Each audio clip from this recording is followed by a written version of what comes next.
What if I told you that some of the strangest, most creative recipes in American history came straight from the pages of old cookbooks, dishes so bizarre, you'd swear they were a joke until you realize people actually served them with pride. From casseroles crowned with hot dogs to desserts made with vinegar, these recipes were born out of hard times, bold experiments, and a little bit of culinary madness. Today, we're diving into 10 forgotten dishes that once graced family tables across America, and trust me, you won't believe what's hiding in some of these ingredients. Get ready, because things are about to get deliciously weird. Tunas potato chip casserole, the crunchy comfort of post-war America. Picture this, it's the late 1950s, a chilly evening in a small American town. Mom's just come home from the A&P with a paper bag of groceries, nothing fancy, just pantry staples.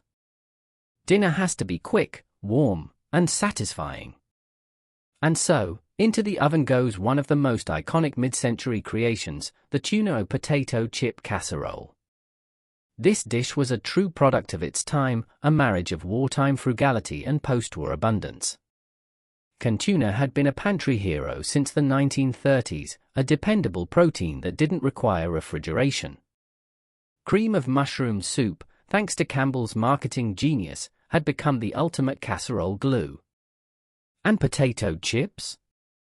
Well, they'd gone from fairground novelty to household snack, with brands urging homemakers to think beyond the bowl and use chips in recipes. The beauty of this casserole was its simplicity. Flaked tuna and cream soup were stirred together, sometimes with peas or celery for color, then topped with a generous layer of crushed potato chips. The chips baked into a golden, salty crust that gave every bite a satisfying crunch, a clever contrast to the creamy filling beneath. It wasn't a fancy dish, but that was the point. In an era when mothers juggled housework, kids, and the new social expectations of suburbia, it was a reliable, no-fuss dinner that the whole family could enjoy. Plus, it had just enough novelty, the unexpected potato chip topping, to feel like something special. Over time, Tunas potato chip casserole became more than just a meal. It was a weeknight ritual, a church potluck staple, and a warm reminder that good food didn't have to be complicated. Even today, one whiff of that toasty chip topping can transport you right back to a Formica kitchen table, where comfort was served in a casserole dish. Cornflake-coated Spam patties, the crispy curiosity of mid-century kitchens. Step into an American kitchen of the early 1960s. The radio hums in the background, the smell of percolating coffee drifts through the air, and on the counter sits a familiar blue and yellow can, Spam. By now, this wartime staple had fully made itself at home in the peacetime pantry. But in the ever-inventive mid-century kitchen, plain fried Spam simply wasn't enough. Enter the cornflake-coated Spam patty. This quirky dish was born from two driving forces of the era, the urge to stretch a dollar and the obsession with texture. Spam, with its long shelf life and affordable price, was the perfect base protein. Cornflakes, on the other hand, had been a breakfast favorite since the early 1900s, but thanks to creative cookbook writers and brand-sponsored recipes, they were popping up everywhere, from cookie crusts to meatloaf toppings. The logic was simple: if it's crunchy in milk, imagine it fried. The preparation was delightfully straightforward. Thick slices or patties of Spam were dredged in flour, dipped in egg, and rolled in crushed cornflakes until they were completely cloaked in golden crumbs. Then, they were pan-fried until the coating turned shatteringly crisp, giving way to the salty, savory meat inside. Homemakers loved the contrast, the sweetness of the cornflakes playing against the meaty richness of Spam. Kids adored it because, let's be honest, it was like eating a giant breakfast meets lunch treat. And for parents, it was cheap, quick, and required no exotic ingredients. These patties often appeared at church suppers, after-school snacks, or even sandwiched between slices of white bread with a swipe of mustard. They weren't glamorous, but they had personality, the kind of recipe that made guests ask, "What is this?" only to go back for seconds. Cream chip beef on toast, the salty comfort of hard times. Picture an American breakfast table in the 1940s. Outside, the world is still gripped by war, and inside, every pantry item is rationed, counted, and stretched to its limit. Meat is scarce, fresh ingredients even more so, but on the stovetop, a saucepan bubbles with a creamy white sauce flecked with paper-thin ribbons of salty, cured beef.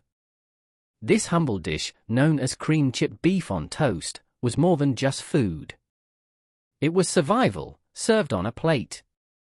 Chip beef itself was an economical pantry staple, thin slices of dried, salted beef, often sold in glass jars or vacuum-packed pouches. It required no refrigeration and could last for months, making it a favorite for both military mess halls and frugal home cooks. The preparation was deceptively simple: melt butter, whisk in flour to make a roux, add milk until thick and velvety, then stir in strips of beef until the sauce turned savory and rich. Served over toasted white bread, it became a filling meal that could stretch a small amount of protein to feed an entire family. For soldiers, this dish was a fixture on the menu, earning a much less delicate nickname, SOS, in Army slang. Yet for civilians, especially in post-war America, it carried a sense of comfort. It was warm, hearty, and required only a handful of inexpensive ingredients. Many 1950s and 60s cookbooks included it under quick supper or 5-minute meals, suggesting variations with peas, hard-boiled eggs, or even leftover chicken. But no matter the version, the heart of the dish remained the same: a silky, salty gravy poured generously over crisp toast, eaten with a knife and fork. Today, cream-chipped beef on toast is a nostalgic relic, a reminder of how resourcefulness turned scarcity into tradition, and how a dish born from necessity could still taste like home. Jelled chicken salad, when elegance meant gelatin. Step into a mid-century American dining room, sometime around 1958. The hostess has set the table with gleaming silverware, pastel linen napkins, and a crystal dish shimmering like a jewel. Inside that translucent mold lies a vision of sophistication: Jelled chicken salad, the modern salad that once graced every lady's luncheon and church potluck. Back then, gelatin wasn't just for dessert. Post-war homemakers embraced savory gelatin dishes as the height of culinary elegance. They were a way to present humble ingredients in a glamorous, almost sculptural form. Chicken salad, a classic mixture of diced cooked chicken, celery, pimento, and mayonnaise, became a showstopper when suspended in a clear, golden broth-based gelatin. The preparation was a meticulous ritual. First, unflavored gelatin was dissolved into hot chicken stock, then cooled just enough to begin thickening. Into this, chunks of tender chicken, crisp vegetables, and sometimes even olives or hard-boiled eggs were artfully arranged. The mixture was poured into decorative molds, rings, domes, or intricate fluted designs, and chilled until firm. The final reveal, often done tableside, was a moment of pure drama, the mold released with a gentle wobble, catching the light as it stood proudly on a bed of lettuce. In the 1950s and 60s, recipes like this reflected the optimism of the era. Canned goods, instant mixes, and new refrigeration technologies allowed for creative experimentation in home kitchens. Cookbooks touted these gelatin salads as perfect for entertaining, neat, portable, and endlessly adaptable to whatever you had on hand. While modern diners might raise an eyebrow at the idea of meat suspended in jelly, Jelled chicken salad was once a badge of culinary sophistication. It's a reminder that food is as much about fashion as flavor, and that yesterday's fancy can become today's curiosity. Hot Dr. Pepper with lemon, the soda you were meant to sip like tea. Picture it, a frosty winter afternoon in the early 1960s. Snowflakes drift past the diner window, and instead of reaching for coffee or hot cocoa, the waitress places in front of you a steaming mug of hot Dr. Pepper with lemon. Yes, it's exactly what it sounds like. And for a brief, fascinating moment in American history, it was marketed as the sophisticated winter drink. This wasn't a gimmick dreamed up by a small-town cafe, it came directly from the Dr. Pepper company itself. The idea took root in the late 1950s, when soda sales predictably dipped during cold months. Executives realized that if hot coffee and tea could dominate winter, why not soda, just served warm? Their promotional campaign was bold: heat Dr. Pepper in a saucepan to about 180 degrees Fahrenheit, pour it into a mug, and float a thin slice of lemon on top. The effect was unusual. The carbonation mellowed, the sweetness deepened, and the lemon cut through the syrup with a sharp citrus aroma. Ads promised it was deliciously different and ideal for warming up winter parties. Homemakers were urged to serve it in glass mugs for a festive, amber glow. For a few winters, the trend caught on. Roadside diners, ski lodges, and even high school cafeterias poured steaming mugs of the fizzy brew. But by the mid-1970s, the fad fizzled. Changing tastes and the arrival of new hot drink options left hot Dr. Pepper to fade into obscurity. Today, it survives mostly as a curiosity in vintage cookbooks and old magazine ads, a reminder of when soda companies dared to think outside the bottle, even if the idea was just a little or bubbly. Frosted ribbon sandwich loaf, the party showstopper that wasn't sweet at all. Imagine walking into a 1950s ladies' luncheon and seeing a gorgeous, multi-layered cake on the table, perfectly frosted, delicately garnished, slices showing colorful stripes inside. Your sweet tooth tingles, until you take a bite and realize it's not cake at all. This is the frosted ribbon sandwich loaf, one of mid-century America's most dramatic party foods, a savory illusion designed to dazzle guests. Born from the height of post-war hostess culture, when presentation was everything, this loaf turned simple sandwiches into an edible centerpiece. The concept was straightforward yet theatrical: stacks of different sandwich fillings, think chicken salad, egg salad, ham spread, and pimento cheese, layered with slices of soft white bread. Once assembled, the entire loaf was coated in a frosting made not of sugar and butter, but whipped cream cheese or mayonnaise blended until smooth. Some recipes even tinted the frosting pastel pink or mint green with food coloring to match party themes. After chilling to set, the loaf was sliced to reveal the colorful ribbons inside. Hostesses decorated the top with parsley sprigs, olive slices, or even piped cream cheese rosettes. Served with small forks on delicate china plates, it was meant to feel refined, elegant, and, above all, modern. In reality, opinions were split. Some loved the creamy, savory layers, others found the textures odd and the frosting unsettling. Still, for a generation of home entertainers, the frosted ribbon sandwich loaf was a badge of creativity, a way to prove you could serve something no neighbor had dared. By the 1980s, tastes shifted toward simpler, fresher fare, and this mid-century marvel became a quirky relic, living on only in the faded pages of community cookbooks. Lime Jello cottage cheese salad, the tangy green icon of mid-century tables. Picture this: it's 1963, the dining room table is set with gleaming Pyrex bowls, and right in the center, shimmering under the light, is a mold of bright green Jello, studded with bits of fruit and creamy flecks. This wasn't dessert. This was salad. The lime Jello cottage cheese salad was born in the golden era of gelatin creativity, when American home cooks saw Jello not just as a sweet treat, but as a canvas for savory and tangy combinations. Lime gelatin, with its eye-popping color and sharp citrus flavor, became the darling of the decade.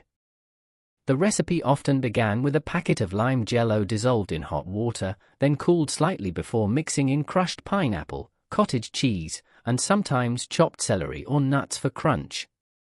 The creamy curds of cottage cheese contrasted with the translucent green, creating a look that was equal parts intriguing and puzzling. It wasn't just about taste, this salad was about presentation and versatility. Served in ring molds, bundt pans, or decorative molds shaped like flowers, it fit perfectly into the era's fascination with food as art. It was cool, refreshing, and, in the minds of 1960s hostesses, sophisticated enough for bridge club luncheons, Easter buffet, and even wedding receptions. To modern palates, the combination of sweet lime gelatin and tangy cottage cheese might seem unusual, even bizarre. But back then, it reflected the adventurous spirit of post-war cooking, when convenience foods were celebrated and flavor boundaries were gleefully pushed. By the late 1980s, gelatin salads like this slipped into obscurity, replaced by leafy greens and vinaigrettes. Yet, for those who grew up with it, one taste can bring back memories of family gatherings, pastel table settings, and a time when Jello could be anything you wanted it to be. Velvita Fudge, the sweet secret no one saw coming.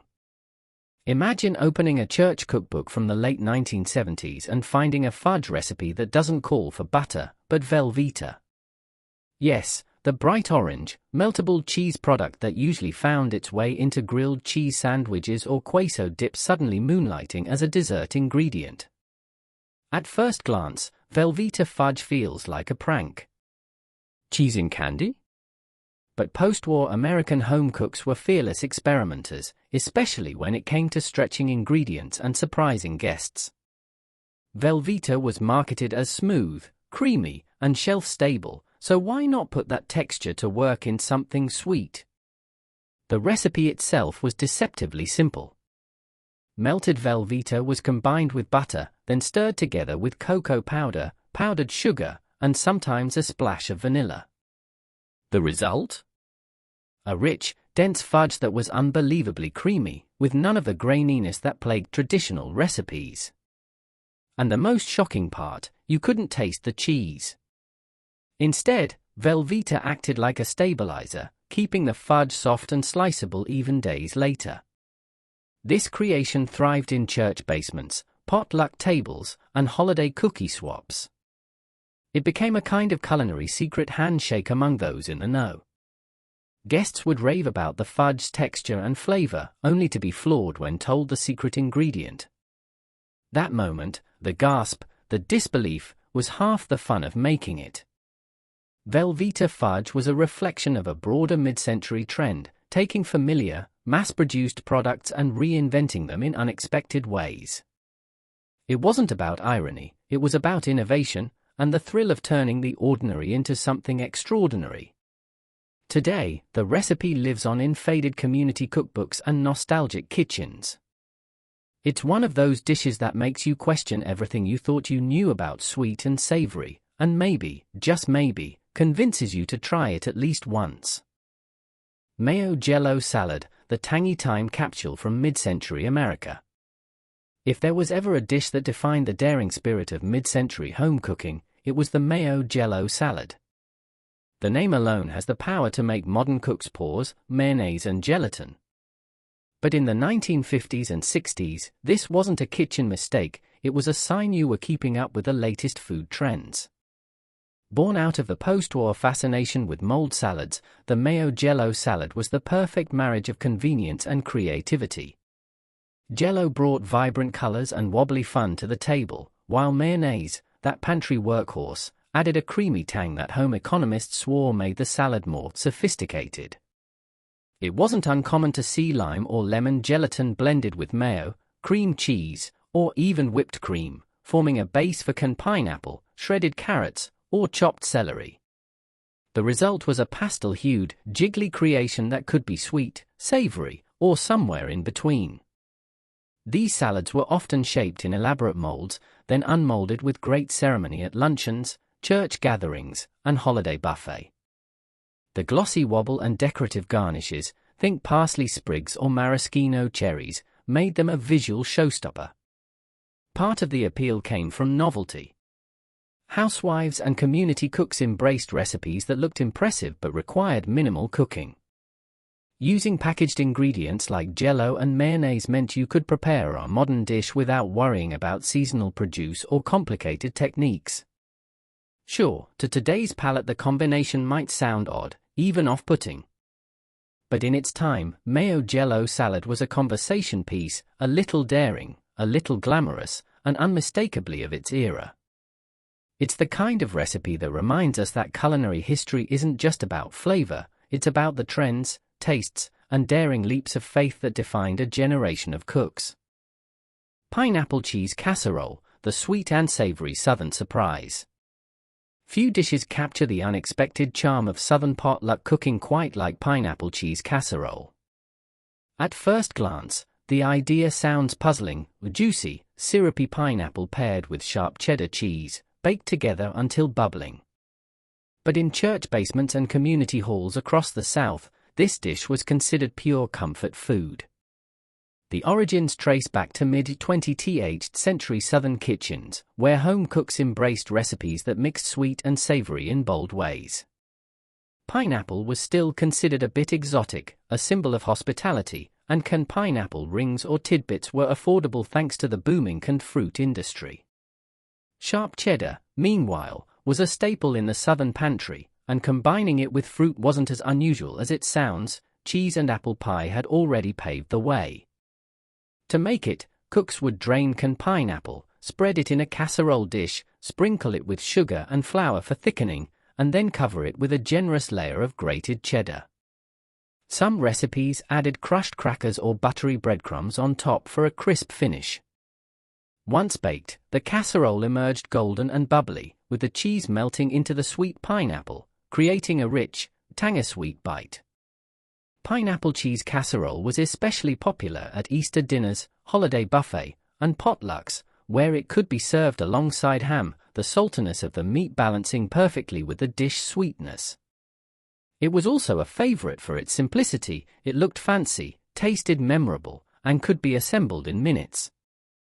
Today, it might raise eyebrows for the same reason it once drew praise: its unusual flavor pairing. But one bite can still transport you to a time when Southern cooks believed that hospitality meant abundance, color, and the courage to mix flavors others wouldn't dare.